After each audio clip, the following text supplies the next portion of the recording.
हामी usually confuse हुन्छौँ साइकेट्रिस्टको pass जाने साइकोलोजिस्टको पास जाने मनोचिकित्सक या मनोवैज्ञानिक किनकि हामीलाई अन्तर नै थाहा छैन के मानसिक स्वास्थ्य हो के मानसिक रोग हो।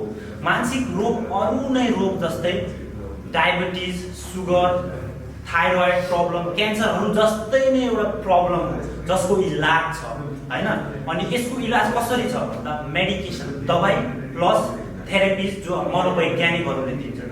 त्यसैको साथसाथमा हाम्रो वरिपरि छ हाम्रो मानसिक स्वास्थ्य सम्बन्धी प्रब्लम्सहरू व्यवहार सम्बन्धी प्रब्लम भावनात्मक सम्बन्ध विचारमा प्रब्लमहरू सम्बन्ध नराम्रो हुने प्रब्लमहरू चाइल्डको बिहेभियर प्रब्लमहरू यसको रिलेटेड हजुर हमेसा एउटा साइकोलोजिस्ट या त मनोवैज्ञानिककोमा गए धेरै राम्रो। अनि अल्टिमेट एम सबैको हाम्रो मेन्टल हेल्थ प्रोफेसनलको हजुरको बेनिफिट अनि हजुरको लाइफ बेस्ट पोटेन्सियलमा आओस् हजुरको वेलबिङ होस् हजुरले आफ्नो जीवन सजिलोपूर्ण अनि राम्रो बाँच्नुहोस् त्यही नै हाम्रो मेन मोटिभ हो। चाहे हजुर साइकेट्रिस्टको पास जानुहोस् चाहे साइकोलोजिस्टको पास जानुहोस् दुईटैले गाइड गर्ने हजुरलाई हो।